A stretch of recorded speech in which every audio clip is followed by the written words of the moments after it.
What is up, guys? I hope you've been doing well. I have a little bit of a different video for you guys today. I'm going to show you my top 5 most valuable pops. Some of them are just really expensive and other ones are signed, although both of my signed ones are personalized, but still valuable to me, so I guess that counts, right? Before I get into the video, I hope you guys are appreciating my Walking Dead merch. I got this sweatshirt from the Walking Dead supply drop, and I just watched the newest episode. It was okay. I feel like not much is happening this season, but being that it's the final one, I hope something big happens soon.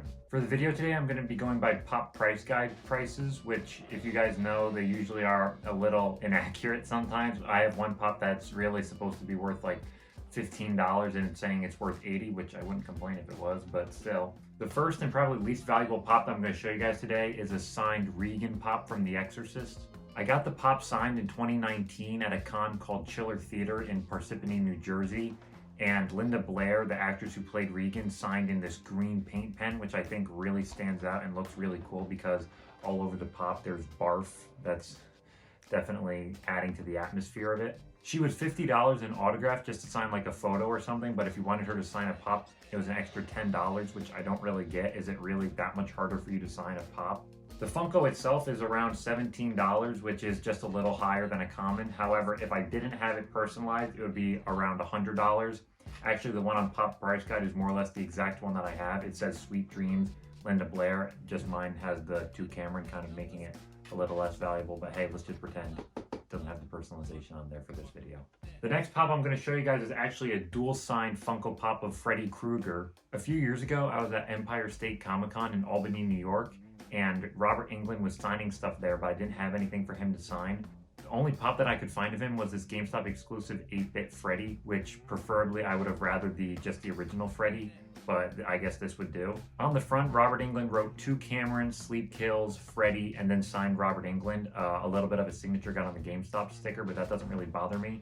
But just in case if it's smudged, he also signed the top of it, and he just signed Robert Englund, so I got really 2 Robert Englund autographs for the price of 1. Usually when Robert Englund does a con, he has a huge line. The longest I've heard was a 10-hour line at Monster Mania. But the funny thing is, I waited in line for 5 minutes and then talked to him for another 5 minutes, so I barely had to wait in line at all. When I met Robert Englund, he was only $80 an autograph, but I hear that he's gone up to $100 since then. I think that probably has to do with Robert Englund being at a Comic-Con and not a horror con, because, you know, people that go to horror cons really prey to Freddy Krueger. But a few years later at Scaricon in Massachusetts, I got to add Heather Langenkamp, who played Nancy. She wrote Cameron, Screw Sleep, Heather Langenkamp, and then wrote a character named Nancy. I kind of like how Robert Englund wrote Sleep Kills and then she wrote Screw Sleep, so it kind of coincides with each other. But she was pretty nice. Not as nice as Robert Englund, but Robert Englund is definitely a talker. She was a lot cheaper than Robert Englund, only $40 an autograph. In hindsight, I wish I just had them sign a poster, but I think the pop looks good with all the different color signatures on it, although there's 3 signatures and really only 2 people, but I definitely like how it came out. On its own, the pop is only worth $11. For some reason, GameStop exclusives don't go up in price, but I can't really find an accurate price for having it signed by Robert Englund and Heather Langenkamp, but being that I paid $120, we're just going to say around there, just to make me feel a little bit better.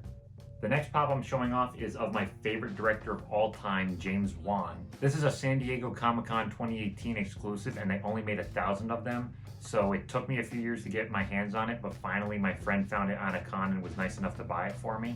I overpaid a little bit on this one. I paid him back $150, and it's only worth $120, but for a pop that's pretty hard to find and of my favorite director of all time, I don't think that's that awful of a overspend.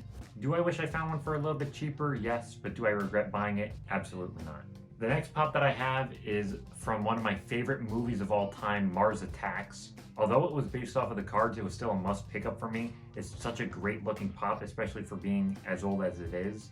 I bought this pop 2 years ago for $150, but now it's coming in at a whopping $320, so I definitely made some money on this investment. It kind of makes up for the $30 I lost on James Wan. But yeah, really happy with the box condition, and I also like the detail on the back that it's kind of like a trading card, and overall, I don't regret buying this one at all. The backstory for why this pop is so expensive is because it was the first and only pop in the pop sci-fi line.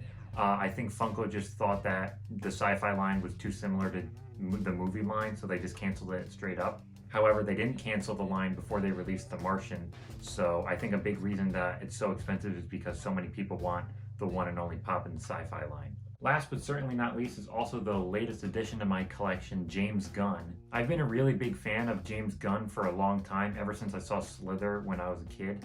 And with the really steep price tag, I was always a little hesitant to spend this much money on the pop, but after watching The Suicide Squad, I knew that I just had to get my hands on it because the man just makes cinematic gems. So while I was in Pennsylvania for a convention, I went to this shop called Alternate Dimension Toys and found James Gunn there for $350. However, he was on sale and I only spent $325 or something. And $325 is definitely expensive for a pop, but the exact one that I have is worth around $400, so I got it for $75 less than what they're selling for. And with the new Suicide Squad movie out, it kind of launched him into director stardom, so I bet he's definitely going to get a lot more projects and hopefully bump the price up a little bit more on the pop. So those are my top 5 most valuable pops in my collection, but let me know what you guys have in your collection. I'm really interested. My friend was lucky enough to get his hands on a Snake Plissken pop from Escape from New York, and I'm really hoping that I find one for really cheap sometime soon. But yeah, that's all I have for you guys today. Thank you so much for watching, and I will see you in the next video.